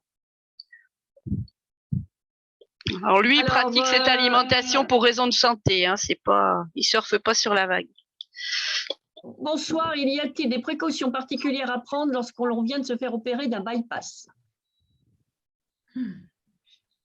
Alors là, je suis désolée, je ne suis pas médecin et je ne me prononcerai pas là-dessus. Honnêtement, là, je ne sais pas. C'est compliqué. Je pense que là, c'est à voir avec le médecin sur quelles sont les précautions particulières à prendre. Je crois que ça, c'est trop précis. Alors, on nous donne comme exemple, petite épeautre reste avec gluten, mais oui, déjà mieux que la farine blanche. C'est vrai que le petit épeautre, le camut, il y a peu de gluten, mais un peu moins. Oui. Mais bon, ça, je veux dire. Mais c'est pas admis dans le régime Signalé. Oui, c'est quand vous. Je vais vous dire, vous savez, quand vous devez arrêter tout au départ. C'est ça. Moi, je pense que si vous voulez faire tous les efforts pour mettre en place une nouvelle alimentation, eh ben, il faut le faire à fond. Parce que sinon, vous allez mettre en place plein d'efforts et puis ça va pas marcher et vous allez vous décourager. Alors, si on le fait, faut le faire à 100%. Donc, le petit épeautre, non. Mais ça ne veut pas dire que vous devrez faire ça toute votre vie. Puisque ce que je vous disais, c'est que la clé, c'est pas l'alimentation. La clé, c'est l'état de l'intestin. Le jour où l'intestin, il est réparé, le petit épeautre, c'est OK. C'est très bien. Vous voyez, et il y a des choses, vous allez tester, comme les produits laitiers, ça passe pas pour Jocelyne, mais ça passe pour moi, etc., etc. Vous voyez, donc je pense qu'il faut être OK avec le fait de faire ça vraiment à fond parfaitement. Je vais vous dire, quand je faisais ce régime signalé que j'étais malade, quand j'étais invitée chez les gens, je venais avec ma boîte. Je venais avec ma boîte. Et Moi peu aussi. importe, mais oui, mais peu importe ce Prenez mon qu'ils soient pain sans d'accord, pas gluten. d'accord. Bah oui, que ça leur plaise ou que ça leur plaise pas, mais moi, j'avais un objectif. Je suis mon objectif. Je ne vais quand même pas ruiner tous mes efforts de 3 mois parce que j'ai une invitation à manger et que je ne veux pas froisser mon hôte. Non. Donc, je veux dire, je crois qu'il faut mettre toutes les chances de son côté. Donc, s'il y a le petit dépôt de c'est non, bah c'est non, mais c'est pas grave. Ça ne veut pas dire que vous en mangerez plus jamais dans votre vie. C'est vraiment, c'est temporaire. Et c'est ça qui est intéressant. C'est que c'est temporaire et qu'un jour, eh ben, on réintroduit et puis on remange différemment. Mais ce jour-là, on aime tellement l'alimentation vivante qu'en fait, on change plus grand-chose finalement. Donc voilà, et on reste plein de vitalité. Donc c'est voilà, c'est parfait. Non, bah moi c'est pareil, comme Joss, j'ai arrêté pendant plusieurs mois. Et après, maintenant, j'ai réintroduit le petit épeautre, le camut, le chèvre, le brebis. Voilà. Donc, Et puis, il faut voir aussi ce qu'on supporte, il faut trouver ses seuils de tolérance et puis pas réintroduire n'importe quelle qualité non plus. Il faut vraiment, si on reprend, je sais pas, des fromages par exemple, eh ben choisir des fromages de qualité au lait cru, assez qui ont travaillé, parce qu'un fromage à pâte pressée qui a travaillé est beaucoup plus digeste qu'un fromage neuf, frais. Il faut prendre tout ce qui est avec de la farine. S'il y a du gluten, il faut vraiment que ce soit fait au levain, parce que le levain va digérer le gluten. Voilà. Si on réintroduit n'importe quoi, qu'on va chercher les baguettes au supermarché et qu'on se remet à manger les baguettes, on aura travaillé pour pas grand-chose puisqu'on va retomber dans les mêmes problèmes. Et alors, on lis nous demande en même la temps. différence entre le régime sénalier et le régime pauvre en FODMAPs. La personne a essayé le FODMAP, ça a été un vrai désastre. Je pense que ça n'a rien à voir les deux, mais moi, le Non. régime pauvre en FODMAP, je le connais pas. Mais je pense que ça n'a rien à voir, hein. Ça n'a rien à voir les deux. Et je lisais aussi la question, y a-t-il des risques à changer de régime alimentaire? Oui, c'est Si ce que on j'allais parle dire. de signaler, ben non, enfin Non. on mange de tout en fait, hein, et c'est pas très difficile hein, signaler parce qu'en fait on continue à cuire, sauf qu'on cuit à la vapeur douce. On continue à faire des pâtisseries si on veut faire des pâtisseries. Enfin, on a le droit de boire un verre de vin si on veut. Enfin, je veux dire, c'est pas non plus très très très contraignant. Hein. D'ailleurs, le mot régime n'est pas adapté. Non, le mot régime, non, c'est un mode c'est plutôt un mode alimentaire en fait. Ouais. C'est le vrai sens du mot régime au sens régime alimentaire, ce qu'on mange, quoi. C'est pas le sens un peu dévoyé qu'on a maintenant. On nous demande votre mail, Fanny. Oui, je vais le noter. Je le note dans le chat.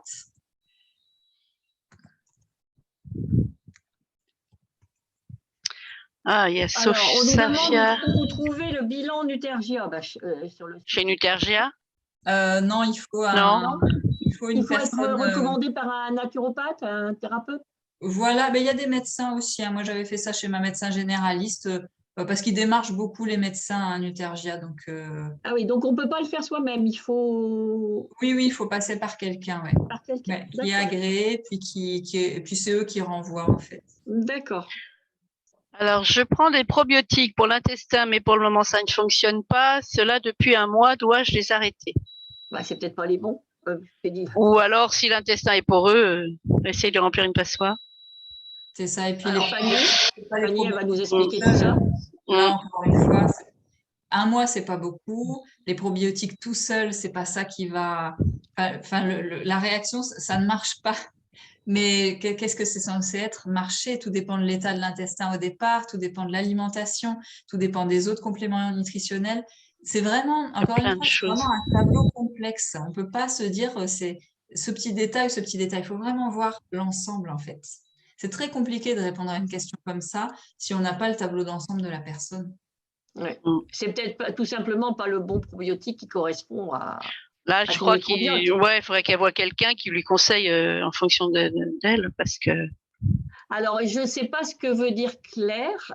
Elle dit « Je n'arrive pas à être entendue. Une solution. » Mais alors, si elle peut expliquer un peu plus entendu là, maintenant, je ne sais pas. Je crois qu'elle essaye de parler. Ah, c'est ça. De prendre la parole. Oui, mais alors que dans ce type de. Non, c'est le. Ouais, ça. Dans un webinaire, on ne prend pas la parole, on ne fait que écrire. Hein. C'est dans les réunions, on peut parler, mais dans les webinaires, on ne peut pas parler. Voilà. Désolée, il faut que vous écriviez votre question. Alors, comment traiter le mécanisme de la douleur lorsqu'elle est devenue un réel traumatisme au point de tomber dans l'addiction aux médicaments? Moi, je vous ai parlé de ce que je connais, à savoir l'hypnoantalgie. Alors, l'hypnoantalgie, c'est une combinaison de plusieurs techniques. Dedans, il y a de la cohérence cardiaque, il y a aussi de la sophrologie, il y a aussi de l'hypnose ericksonienne. C'est un mélange de tout ça, mais qui a été mis au point spécifiquement pour les douleurs chroniques. Alors, quand à côté de ça, il y a une prise de médicaments, il faut faire cette technique ou une autre, il en existe d'autres, conjointement avec le médecin et diminuer petit à petit les doses, en fait. Voilà. Sous avis médical, évidemment, en fait. Voilà. Alors un ça, sevrage. voilà, oui. Et l'hypnoantalgie, ça consiste à faire une séance et après à continuer en fait chez soi, de faire 3 fois par jour pendant 5 minutes chez soi avec ce que j'envoie à la suite de la séance pour justement acquérir étape après étape, alors entre 3 et 5 séances en fonction des personnes, mais pour acquérir étape après étape, le bien-être, l'état de bien-être ou la perception de la douleur a changé. Alors, on tourne toujours autour du même point. Y a-t-il un test spécifique pour connaître l'état de son microbiote? Est-ce que les probiotiques sont utiles et intéressants pour réparer? Si oui, comment bien les choisir? Oui, ils peuvent faire partie effectivement de la complémentation nutritionnelle. Et comment bien les choisir? En fonction encore une fois, en fonction du tableau, c'est-à-dire Oui, mais l'ensemble de justement, il demande est-ce qu'il y a un test pour connaître l'état de son microbiote? Alors, je crois que maintenant, ça existe, mais là encore, je crois que c'est assez coûteux et pas assez fiable pour investir. Enfin, voilà, ça existe, mais le problème en fait du microbiote, c'est que on le voit pas dans les selles. Le microbiote, c'est beaucoup plus profond.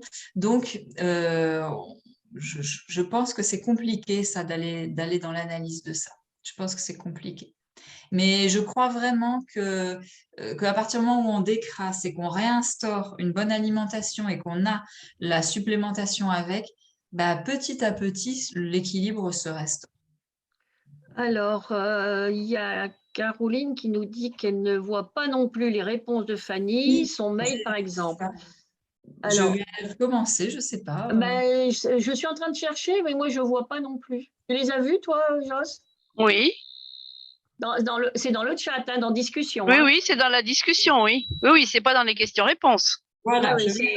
Donc, Caroline, c'est dans le chat, dans la discussion, pas dans les questions-réponses. Si, là, je le vois. Ça vient d'être remis, là, à 7h59. Voilà. Ouais, là, je l'ai remis. Et après, c'est vrai que moi, j'ai pas, ça défile tellement que je n'ai pas vu passer quand vous avez parlé de la sérotonine. Vous avez marqué normalement, mais ça, je ne l'ai pas vu passer. Ah non, il y a plusieurs personnes qui ne le voient pas. Oui. Moi non plus, je ne vois rien.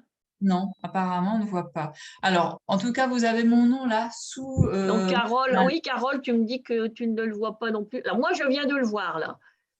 Oui, mais est-ce qu'il n'y a pas un problème d'envoi à tout le monde ou à juste aux autres et panélistes? Oui, envoyer… Parce que moi, je le vois, mais… D'accord, c'est ça. Merci. C'est ça? Vous avez mis que panéliste? Oui, hôte et panéliste. J'avais pas pensé que l'hôte, c'était moi, oui. Il faut faire tout le monde. Oui. Voilà, c'est fait. Voilà, excusez-moi. Donc, Fanny va vous… C'est pour ça que nous, on le voyait. Voilà, nous, on le voyait bien, forcément. Donc, Fanny vous remet son mail. Envoyé à tout le monde. Voilà. Ouais. Et puis, tout à l'heure, vous avez dit aussi la réponse pour la sérotonine, là. Voilà, Griffonia et le 5-hydroxytryptophane là que je viens de remettre. Voilà, ça y est. Voilà, c'est rectifié. Bon, Caroline, c'est bien de l'avoir signalé parce qu'on n'avait pas fait attention parce que nous, on le voyait. Voilà. Alors, quel sport pour reprendre une activité? Alors ça, c'est une question intéressante hein, parce que j'ai l'impression que beaucoup de monde se pose ça, parce que moi, on me la pose souvent. Et j'avais récemment une jeune femme atteinte d'une fibromyalgie qui m'a dit, je peux même pas faire du pilate. Mais je lui ai répondu, mais il ne faut surtout pas faire du pilate. Ah oui. C'est beaucoup trop. Quand on a un corps atteint de fibromyalgie, c'est beaucoup trop dur. Vraiment, je crois qu'il faut s'écouter, faire des choses très très douces. Et il y a un tas d'activités douces qu'on peut faire. Je sais que moi, à la fin, au moment où je me soignais, etc., vers la fin, j'avais eu de la balnéothérapie où je pouvais faire des mouvements dans une eau très chaude. Ça me faisait énormément de bien. Et ça avait été prescrit chez un kiné, donc par le médecin. Et ensuite, faire des choses qui soient très douces. Je pense qu'une marche quotidienne de 30 minutes, c'est vraiment la base et que c'est excellent et qu'il n'y a rien de tel pour reprendre une activité physique que de marcher au rythme qui est le sien. Voilà. Et après, il y a le Qigong qui est très, très doux aussi et très, très intéressant. Ça peut être bien. Voilà, en fonction après des goûts hein, de chacun, mais surtout, je crois, c'est de pas d'y aller doucement, de vraiment d'accueillir les sensations dans son corps et puis de mesurer à quel moment c'est suffisant, à quel moment ça va pas être trop, etc. On parle souvent du yoga. Il y a beaucoup de cours de yoga aussi qui sont trop, entre guillemets, durs. S'ils sont pas adaptés, c'est compliqué. Hein. Donc voilà, il faut faire des choses plus douces que ça. Hein. Et la marche, ça ne coûte rien. Mais en oui, plus. voilà, c'est ça. Et Mais on si peut vous- doser, si vous on ne peut savez pas faire. marcher, commencer par 5 minutes, une semaine après 10 minutes, et ainsi de suite. Oui, il n'y a pas besoin de faire beaucoup. Il ne s'agit pas d'aller faire une rando de 15 bornes. Mais petit à petit. Prenez un petit chien, vous verrez, vous êtes obligé de sortir. Oui, ça c'est vrai, tout à fait. Un petit, parce qu'un gros, on est obligé de sortir beaucoup. Est-ce qu'il y a d'autres questions? Moi, j'ai un gros. Donc, c'est. Mais bon, il y a 10 ans, je n'aurais pas fait. Hein. Mais là, oui, c'est 1h30 par jour minimum. Merci à Elisabeth pour le remerciement et merci à tous ceux qui nous ont remerciés pour cette il y a beaucoup de remerciements. Hein. Voilà, merci beaucoup. Ouais. Merci. Bon. Je crois qu'on a fait le tour des questions principales. Oui, je pense. Après, il y a toujours des questions auxquelles pour lesquelles on n'a pas les réponses. Le replay, oui, le replay est prévu. Hein. Alors, si jamais vous n'avez pas eu de réponse, vous m'écrivez et puis moi, je vous réponds par écrit. Voilà, comme ça, s'il y a d'autres questions qui viennent, je suis disponible pour ça aussi. Oui. Voilà. Okay. Alors, oui, après, il y a des témoignages sur ce qu'ils font, le vélo électrique, la marche. Et le replay, oui, la session a été enregistrée automatiquement, il sera disponible demain. D'accord, d'accord. Voilà. Ok. Bon. Alors, comme vous disiez tout à l'heure, Fanny, le pilate, j'en fais, mais je ne fais pas tous les exercices, sinon ça me déglingue. C'est ça, hein, c'est dur. La marche, c'est ce qu'il y a de mieux. Mais même en Qigong, moi j'ai vu des personnes, on a eu un moment un cours de Qigong spécial fibro chez nous, on était un petit groupe, des fois il y a des personnes, au lieu de faire le mouvement 5 fois, elles le faisaient que 2 fois, il y a un mouvement, elles le faisaient pas, elles allaient s'asseoir, voilà, mais ça les empêchait pas de faire quand même. Je vois une dernière question. On nous demande, comme on a parlé de détoxification, je pense que la question est liée. On nous demande et le sauna. Ah ouais. Je ne suis pas sûre que ça ait C'est pas la même. Non, parce que le sauna, c'est de la transpiration, donc c'est l'eau, les minéraux. Le problème, en fait, dans la détoxification, c'est qu'il faut il y a 2 étapes, en fait. Il faut d'abord faire sortir les polluants, que ce soit les métaux lourds ou d'autres toxiques. Il faut d'abord les faire sortir des cellules. Et une fois qu'ils sont sortis des cellules, il faut les chélater pour les faire évacuer par les voies naturelles, les émonctoires. Et donc, le sauna, il ne va pas permettre de faire sortir les cellules. Et c'est pour ça qu'il y a des protocoles spécifiques qui sont mis au point pour la détox des métaux lourds. Parce qu'en fait, c'est emprisonné à l'intérieur des cellules. C'est là toute la difficulté. Ce serait bien, hein, le sauna, mais non. Ouais. Et C'est donc, relaxant. une Bah, dernière dans question. les remerciements, on a aussi quelqu'un qui nous remercie, aussi au niveau de l'asso, là, je pense, hein, puisque grâce à vos réunions et autres, je deviens de plus en plus actrice de ma maladie et cela m'aide beaucoup. Merci. Oui, je pense que l'association a une vraie posture justement de responsabilisation des personnes. Et ça, c'est ce qui est très, très intéressant. Je pense que c'est ce qui aide vraiment, en fait. Et c'est la là-dedans. base. Se prendre en main, être acteur de sa maladie et la solution est en soi. C'est ça, exactement. Pas attendre la pilule magique, la Elle prise en n'existe charge pas, par elle n'est les pas en autres, train ça marche d'exister. pas. Non. Et puis si on attend tous les autres, ça marche pas, de toute façon. Alors, je vérifie s'il n'y a pas autre chose important. Alors, il y avait une question qui m'était adressée. Je n'ai pas vu Ah. de qui, hein, pardon. Étiez-vous Ça va suivi vite. par un psy le temps de votre Voilà. maladie? C'est Voilà. ça. Alors oui, j'ai utilisé ce biais-là pendant quelques temps parce que je pense qu'il faut aller explorer son histoire et qu'on n'est pas forcément au clair avec son histoire. Donc oui, j'ai pris un certain nombre de séances de psychothérapie et puis après, je suis allée. Alors la psychothérapie, c'est bien en fait pour mettre au clair les choses, sortir les choses, avoir une vision un petit peu claire de son histoire quand ça ne l'est pas. Et après, par contre, il faut pas s'enfoncer là-dedans, sauf si on va vers la psychologie de la maladie, comme par exemple là, la médecine du sens, où là, c'est autre chose, hein, c'est pointu et c'est dirigé vraiment spécifiquement vers la maladie. Mais la psychothérapie générale, déjà, elle aide pour venir déposer, sortir son histoire, creuser et mettre un petit peu tout ça à plat. Parce que quand on veut aller chercher le sens de la maladie, en fait, si on n'est déjà pas au clair avec son histoire, ça prend beaucoup de temps. Donc, c'est bien d'avoir tiré ça au clair déjà avec de la psychothérapie. C'est très intéressant, à mon sens. En revanche, il ne faut pas s'enfoncer dans je fais des années de psychanalyse. Ça, je crois que c'est une erreur terrible parce qu'il n'y a pas d'outils pour transformer. Et je pense que quand on va aller explorer son histoire, le but, c'est vraiment d'aller opérer une transformation, aller toucher aux problématiques pour aller jusqu'à la problématique profonde et réussir à faire cette transformation. Et pour ça, il faut des outils. Ça ne se fait pas seulement en parlant. Et le biais de la psychanalyse, c'est qu'il n'y a pas d'outils. Et alors, si on ne fait que parler, on s'enfonce là-dedans. Et là, on n'avance plus. Et ça, je pense que c'est une erreur. Donc, pendant un temps court, c'est bien.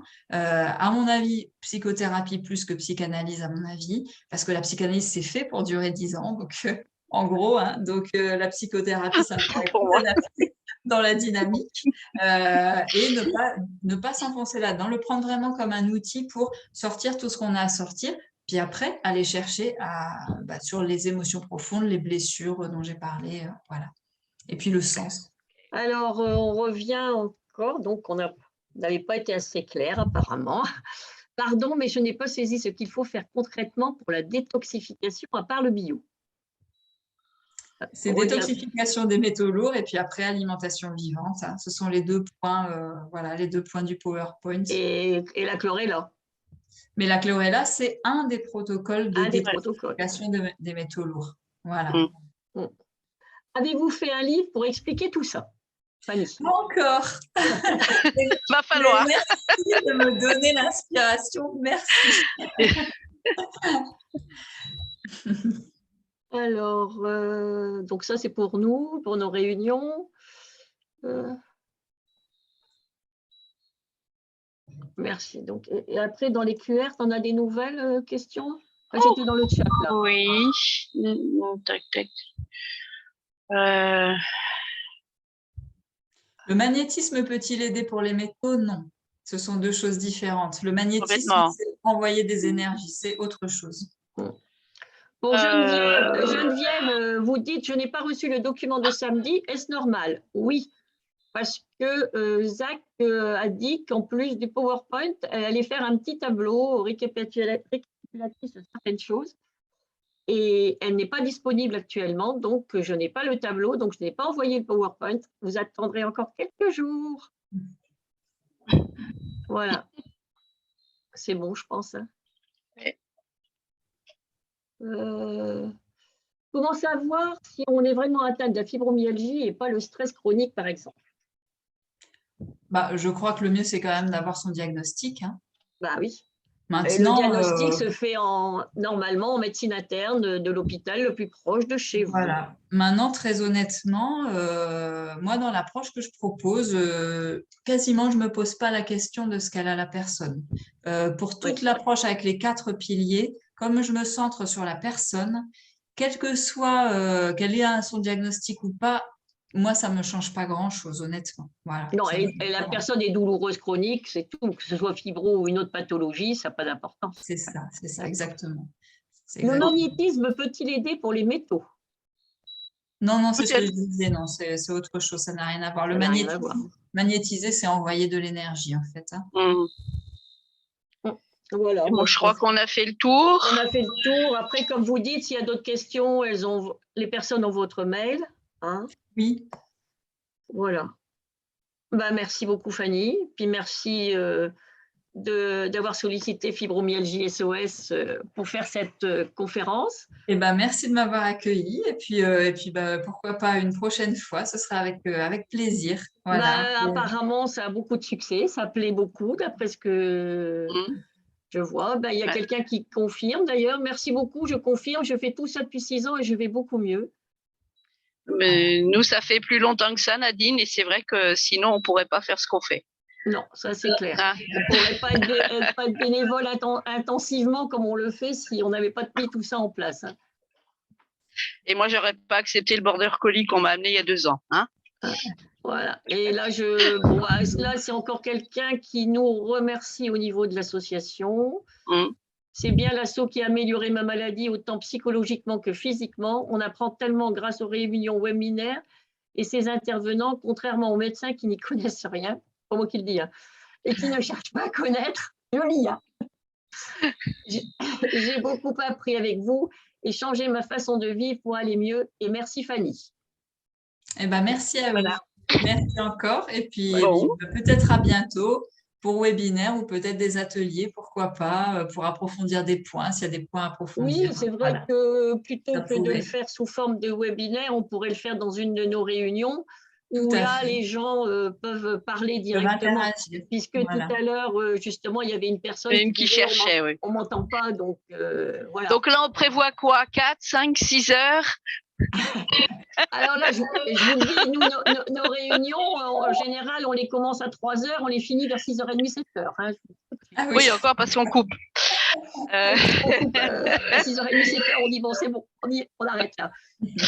Ok, bon. Alors, On merci va à peut-être. vous pour votre présentation et votre bonne humeur. Voilà. Eh ben, Eh ben, merci. Bah, belle soirée à tous, en tout cas, de belles fêtes de fin d'année. Et puis, bah, au plaisir de se retrouver. Voilà, ben, on se retrouvera peut-être une autre fois alors. Hein. Avec plaisir, entendu. Merci, au revoir. Au Au revoir. revoir, bonne soirée et passez de bonnes fêtes. Ouais.